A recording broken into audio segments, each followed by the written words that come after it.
വിശ്വാസങ്ങളും സംസ്കാരങ്ങളും തമ്മിലുള്ള ഏറ്റുമുട്ടലിന് ചരിത്രത്തിൽ ഒരുപാട് ഉദാഹരണങ്ങളുണ്ട്. ആ ഏറ്റുമുട്ടലിൽ സ്വാഭാവികമായും അധികാരവും ശക്തിയുമുള്ളവർ ദുർബലരെ നിഷ്കാസനം ചെയ്യുന്നതിനും ചരിത്രം സാക്ഷിയായിട്ടുണ്ട്. ഹിറ്റ്ലറുടെ ജൂത തടങ്കൽ പാളയങ്ങൾ ഈ നൂറ്റാണ്ടിൻ്റെ തുടക്കത്തിലെ കഥയാണെങ്കിൽ, ചൈനയുടെ ആധുനിക കോൺസെൻട്രേഷൻ ക്യാമ്പുകളുടെ വിവരങ്ങളാണ് ഇപ്പോൾ പുറത്തു വന്നിരിക്കുന്നത്.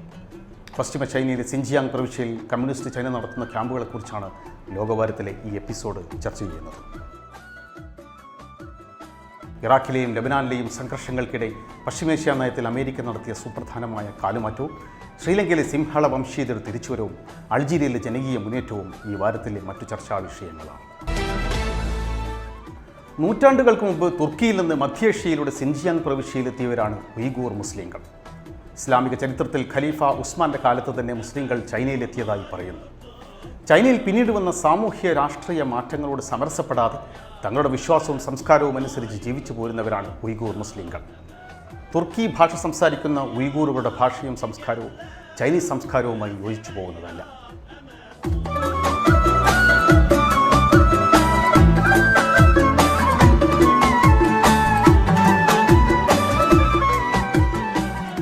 ഈ സാംസ്കാരിക ഏറ്റുമുട്ടലിനിടെ ഉയ്ഗൂർ മുസ്ലിങ്ങളുടെ സമരങ്ങളെ അമേരിക്ക രഹസ്യമായി പിന്തുണച്ചതോടെ അതിന് രാഷ്ട്രീയ നിറം വന്നു.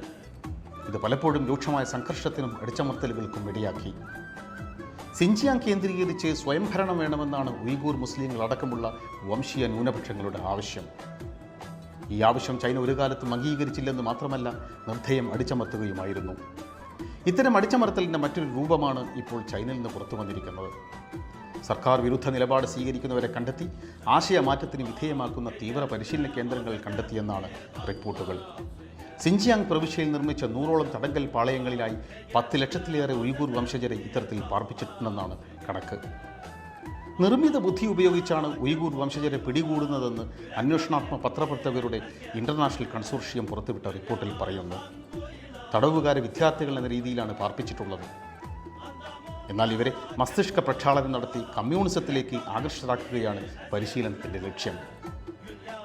മതവിശ്വാസം വേണമെന്നുണ്ടെങ്കിൽ ബുദ്ധമതമാകാമെന്നും ഇസ്ലാം തീവ്രവാദ മതമാണെന്നുമാണ് ഇവരെ പഠിപ്പിക്കുന്നത്.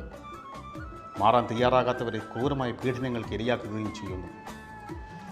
ചൈനയുടെ മനുഷ്യാവകാശ ലംഘനങ്ങൾ പുതിയ വാർത്തയല്ല. ഹോങ്കോങ്ങിലും തൈവാനിലും തിബത്തിലും ചൈന നടത്തുന്ന അടിച്ചമർത്തൽ നടപടികൾ കുപ്രസിദ്ധമാണ്. എന്നാൽ ഉയ്ഗൂർ മുസ്ലിങ്ങളെ മറയാക്കി അമേരിക്ക നടത്തുന്ന ഒളിയുദ്ധങ്ങൾ ഇതോടൊപ്പം കാണാതിരുന്നുകൂടാ. തങ്ങളുടെ സൈനിക നടപടിക്ക് ചൈന നിരത്തുന്ന ന്യായീകരണവും അമേരിക്കയുടെ ഇടപെടലാണ്. ഇസ്രായേൽ വെസ്റ്റ് ബാങ്ക് കയ്യേറിയതും പാർപ്പിട സമുച്ചയങ്ങൾ നിർമ്മിച്ചതും അന്താരാഷ്ട്ര നിയമങ്ങൾക്ക് വിധേയമാണെന്ന അമേരിക്കയുടെ നയംമാറ്റം ഒരർത്ഥത്തിൽ അപ്രതീക്ഷിത സംഭവമായി കാണാനാവില്ല. ഇതിനു മുമ്പ് ജെറൂസലം ഇസ്രായേൽ തലസ്ഥാനമായി മാറ്റിയ നടപടി അംഗീകരിക്കുകയും തെല്ലവീവിൽ നിന്ന് തങ്ങളുടെ എംബസി ജെറൂസലമിലേക്ക് മാറ്റുകയും ചെയ്തത് ട്രംപ് ഭരണകൂടമാണ്. ഗോലാൻ കുന്നുകളുടെ മേലുള്ള ഇസ്രായേലിൻ്റെ പരമാധികാരം അംഗീകരിച്ചതും ഡൊണാൾഡ് ട്രംപാണ്. ഒരു പടി കൂടി കടന്ന് റിപ്പബ്ലിക്കൻ ഗാർഡിനെ ഭീകര സംഘടനയുടെ പട്ടികയിൽപ്പെടുത്തി ഇസ്രായേലിനെ സഹായിച്ചതും അമേരിക്കയിലെ ഈ വലതുപക്ഷ സർക്കാരാണ്. അതിനാൽ ട്രംപിൻ്റെ ഏറ്റവും ഒടുവിലത്തെ നടപടിയും ഏറെയൊന്നും ചർച്ചയാകാതെ പോയി. Calling the establishment of civilian settlements inconsistent with international law hasn't worked. It hasn't advanced the cause of peace. 1967 Arab രാജ്യങ്ങളുമായി 6 ദിവസം നീണ്ട യുദ്ധത്തിനൊടുവിലാണ് ജോർദാന്റെ കൈവശമുണ്ടായിരുന്ന വെസ്റ്റ് ബാങ്ക് ഇസ്രായേൽ പിടിച്ചെടുക്കുന്നത്. പിന്നീട് അവിടെ ജൂത പാർപ്പിട സമുച്ചയങ്ങൾ കെട്ടിപ്പൊക്കിയ ഇസ്രായേൽ നടപടി ലോകവ്യാപക പ്രതിഷേധത്തിന് ഇടയാക്കി.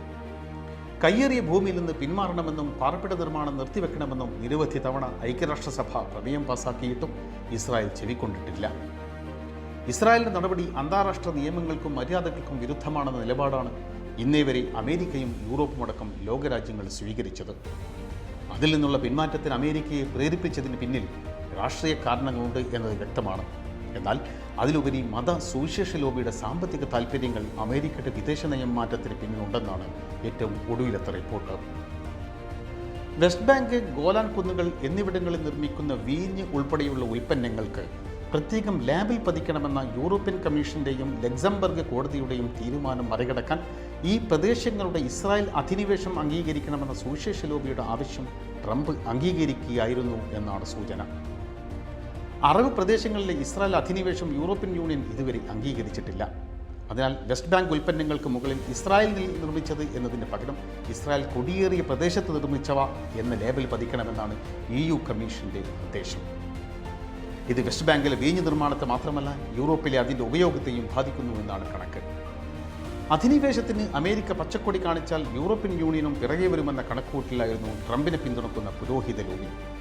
എന്നാൽ ഇസ്രായേൽ അധിനിവേശം അംഗീകരിച്ച് US state secretary Mike Pompeo പ്രസ്താവന നടത്തിയതിന് നിമിഷങ്ങൾക്കുള്ളിൽ തന്നെ യൂറോപ്യൻ യൂണിയൻ തങ്ങളുടെ എതിർപ്പ് വ്യക്തമാക്കുകയുണ്ടായി. അധിനിവേശം ലോക നിയമങ്ങൾക്ക് നിരക്കുന്നതല്ലെന്ന നിലപാടാണ് യൂറോപ്യൻ യൂണിയൻ വീണ്ടും ആവർത്തിച്ചത്. നേരത്തെ ജെറൂസലം ഇസ്രായേലിന്റെ തലസ്ഥാനമായി മാറ്റിയ നടപടി അമേരിക്ക അംഗീകരിച്ചപ്പോഴും ഗോലാൻ കുന്നുകളുടെ മേലുള്ള ഇസ്രായേലിന്റെ പരമാധികാരം അംഗീകരിച്ചപ്പോഴും ഇസ്രായേലും അമേരിക്കയും ഒഴിച്ച് യൂറോപ്യൻ രാജ്യങ്ങളോ റഷ്യയോ ആഫ്രിക്കൻ രാജ്യങ്ങളോ അത് പിന്തുണച്ചിരുന്നില്ല. ഇസ്രായേലിൻ്റെ പുതിയ സുഹൃത്തുക്കളായ മധ്യ കിഴക്കൻ യൂറോപ്യൻ രാജ്യങ്ങൾ പോലും ഇത്തവണ ട്രംപിൻ്റെ നടപടിക്ക് പിന്തുണ അറിയിച്ചില്ല എന്നതാണ് പശ്ചിമേഷ്യയിൽ നിന്നുള്ള ശുഭവാർത്ത. ഒരു ഇടവേളയ്ക്ക് ശേഷം വീണ്ടും രാജപക്സെ കുടുംബം അധികാരത്തിൽ തിരിച്ചു വന്നതിൻ്റെ ആഘോഷമാണ് ശ്രീലങ്കയുടെ തെരുവുകളിൽ. മനുഷ്യാവകാശ ലംഘനത്തിൻ്റെ നീണ്ട ചരിത്രവും വംശീയത കുത്തിപ്പൊക്കിയുണ്ടാക്കിയ വിഭജനത്തിൻ്റെ മുറിവുകളും ഉണങ്ങാതെ നിൽക്കുമ്പോഴും രാജപക്സെ സഹോദരന്മാരായ ഗോഡബയും മഹീന്ദയും മുന്നിലും ബാസിലും ചമലും പിന്നിലും നിന്ന് സ്വന്തമാക്കിയ വിജയം മരതക ദ്വീപ് സമ്പൂർണ്ണ കുടുംബവാഴ്ചയിലേക്കെന്ന സൂചനയാണ് നൽകുന്നത്. മാസങ്ങൾക്ക് മുമ്പ് രാജ്യത്ത് നടുക്കിയ ഈസ്റ്റർ ദിന ഭീകരാക്രമണത്തിൻ്റെ ചുവടുപിടിച്ച് രാജ്യസുരക്ഷയും ഭീകരതയും ആയുധമാക്കി നടത്തിയ പ്രചാരണമാണ് ടെർമിനേറ്റർ എന്ന പേരിൽ അറിയപ്പെടുന്ന മുൻ പ്രതിരോധ സെക്രട്ടറി ഗോഡബയ രാജപക്സെയെ ലങ്കയുടെ പ്രസിഡന്റ് പദവിയിലെത്തിച്ചത്.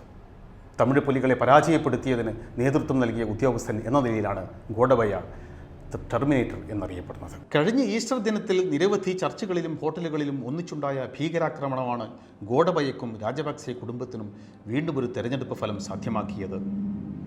269 പേർ കൊല്ലപ്പെടുകയും 500-ലേറെ പേർക്ക് പരിക്കേൽക്കുകയും ചെയ്ത IS ആക്രമണം മുൻകൂട്ടി കാണാനാവാത്ത സർക്കാരിനെ ജനം ഒറ്റക്കെട്ടായി പ്രതിസ്ഥാനത്ത് നിർത്തിയപ്പോൾ കുറ്റം സമ്മതിച്ച് വിട്ടുനിൽക്കുകയല്ലാതെ സിരിസേനയ്ക്ക് മാർഗമുണ്ടായിരുന്നില്ല. ഇനി രംഗത്തില്ലെന്ന് അതോടെ അദ്ദേഹം പ്രഖ്യാപിക്കുകയും ചെയ്തു. 2014 തെരഞ്ഞെടുപ്പിൽ ജനം മഹീന്ദയെ മാറ്റി നിർത്തി പകരം തെരഞ്ഞെടുത്ത ഐക്യ സർക്കാരിൽ ഒട്ടും ഐക്യമില്ലാതെ വരികയും തമ്മിലടിച്ച് ഭരണം നടക്കാതെ വരികയും ചെയ്തത് ഗോഡബയയ്ക്ക് കാര്യങ്ങൾ എളുപ്പമാക്കി. ഭീകരതയെ ചെറുക്കാനും അപകടത്തിലായ രാജ്യസുരക്ഷ തിരിച്ചുപിടിക്കാനും ഒരു സ്ട്രോങ് മാൻ എന്ന പരിവേഷത്തിലാണ് ഗോഡബയ തിരിച്ചെത്തുന്നത്. മറ്റൊരർത്ഥത്തിൽ സിംഹള ദേശീയതയുടെ ശക്തി പ്രകടനമാണ് ഈ കഴിഞ്ഞ പ്രസിഡന്റ് തെരഞ്ഞെടുപ്പിൽ കണ്ടത്. ഗോഡബയെ ആദ്യമായി അഭിനന്ദിച്ചത് പ്രധാനമന്ത്രി നരേന്ദ്രമോദിയാണെങ്കിലും ചൈനയോട് ചേർന്ന് നിൽക്കുന്ന ഗോഡബയുടെ നിലപാടുകൾ ഇന്ത്യക്ക് അനുകൂലമാവില്ല എന്നാണ് സൂചന. ആഭ്യന്തര യുദ്ധത്തിന് ശേഷം ലങ്കയുടെ പുനർനിർമ്മാണത്തിൽ മുഖ്യ പങ്കുവഹിക്കുന്നത് ചൈനയാണ് എന്നതാണ് ഇതിന് കാരണം. ദേശീയതാ രാഷ്ട്രീയത്തിൻ്റെ ഈ തരംഗത്തിൽ രാജ്യത്തെ തമിഴ് മുസ്ലിം ന്യൂനപക്ഷം അത്യന്തം ആശങ്കാകുലരാണ് എന്നതാണ് ഇതോടൊപ്പം കൂട്ടി വായിക്കേണ്ടത്. 2009 അവസാനിച്ച ശ്രീലങ്കൻ ആഭ്യന്തര യുദ്ധത്തിനിടെ സാധാരണക്കാരായ 20,000-ലേറെ തമിഴ് യുവാക്കളെ കാണാതായിട്ടുണ്ടെന്നാണ് കണക്ക്. ഇവരെ സൈന്യം പിടിച്ചുകൊണ്ടുപോയെന്നാണ് കുടുംബങ്ങൾ ആരോപിക്കുന്നത്. ഏതായാലും 10 വർഷമായിട്ടും ഇവരെക്കുറിച്ചൊരു വിവരവും സർക്കാർ പുറത്തുവിട്ടിട്ടില്ല. ഗോഡബയ പ്രസിഡന്റ് പദവിയിലും സഹോദരൻ മഹീന്ദ പ്രധാനമന്ത്രി പദവിയും തിരിച്ചെത്തുന്നതോടെ അവശേഷിക്കുന്ന പ്രതീക്ഷയും തമിഴ് ജനതയ്ക്ക് നഷ്ടമായിരിക്കുകയാണ്. ഉത്തരാഫ്രിക്കൻ രാജ്യമായ അൾജീരിയയുടെ തെരുവുകൾ മാസങ്ങളായി ജനകീയ പ്രക്ഷോഭങ്ങൾ കൊണ്ട് മുഖരിതമാണ്. രാഷ്ട്രീയ അഴിമതിക്കും തൊഴിലില്ലായ്മയ്ക്കും ഭരണവർഗ വാഴ്ചയ്ക്കുമെതിരായ സമരം. ഫെബ്രുവരിയിൽ തുടങ്ങിയ സമരത്തിൻ്റെ തുടർച്ചയായി ഏപ്രിലിൽ പ്രസിഡന്റ് അബ്ദുൽ അസീസ് ബുതഫ്ലീഖ രാജിവെച്ചെങ്കിലും തെരുവുകളിൽ നിന്ന് ജനങ്ങൾ പിന്മാറിയിട്ടില്ല. ഭരണവർഗം എന്ന അധികാര ശ്രേണി പൂർണ്ണമായി നിർത്തലാക്കണമെന്നാണ് പ്രക്ഷോഭകരുടെ ആവശ്യം.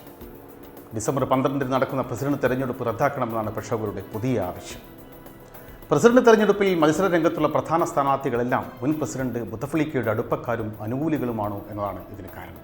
ഇറാഖിലും ലബനാനിലും അരങ്ങേറുന്ന സർക്കാർ വിരുദ്ധ പ്രക്ഷോഭങ്ങൾക്ക് അൾജീരിയയുമായി ഒട്ടേറെ സമാനതകളുണ്ട്. എന്നാൽ അൾജീരിയക്കാർക്ക് ഇത് ചരിത്രത്തിൻ്റെ ആവർത്തനമാണ്. 132 വർഷം നീണ്ട ഫ്രഞ്ച് സമഗ്രാധിപത്യത്തിനെതിരെ നടന്ന അൾജീരിയൻ സ്വാതന്ത്ര്യ സമരത്തിൻ്റെ ആവർത്തനം. 1954 ഇതുപോലൊരു നവംബറിലായിരുന്നു ഫ്രഞ്ച് ഭരണത്തിനെതിരെ അൾജീരിയക്കാർ സമരം തുടങ്ങിയത്. വൈദേശിക ആധിപത്യത്തിനെതിരെ നടന്ന ആ സമരം ഇന്ന് സ്വദേശി ഭരണവർഗത്തിനെതിരാണെന്ന് മാത്രമേ ഉള്ളൂ വ്യത്യാസം.